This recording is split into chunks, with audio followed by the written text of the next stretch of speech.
Thank you for listening to this webinar. My name's Asa Tolson, and as you hopefully know, I'll be speaking on the Phoenix provisions of the Insolvency Act. So a brief introduction to who I am. I'm a barrister at 23 Essex Street Chambers. We're a London and Manchester set.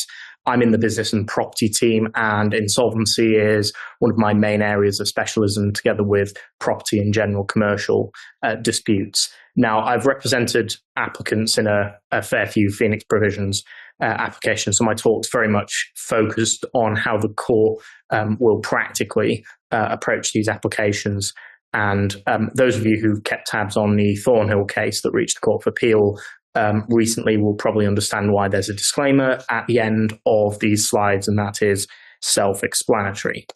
So what do we hope to achieve in this webinar? Well, I hope to take you through the whole process, from what the Act prohibits, what happens if it's breached, when you need to apply and how you do that, the evidence that you need to look for when applying, and what limits there are on the court's power. Now, I'll start with a summary of what we're actually dealing with, which I take from Mr. Justice Lewison's decision, as he then was, in First Independent Factors and Finance Limited and Mountford. And he says as follows: the principal target of sections 216 and 217 is what is often called the Phoenix syndrome. The Phoenix problem results from the continuance of the activities of a failed company by those responsible for the failure using the vehicle of a new company.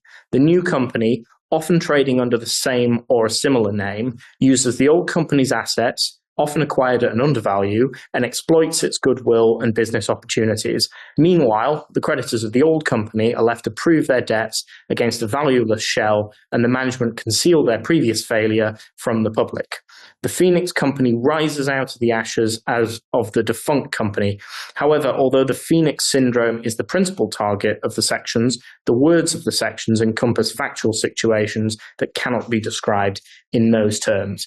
Now, I should say I'll be using the common parlance of old co to refer to the insolvent company and new co to refer to the company which is known by the same or similar name. However, it should be noted that the new co might not necessarily be a new company. It could have been incorporated a long time ago and therefore not be a true Phoenix. Now, we'll start at the beginning. What does the Act prohibit?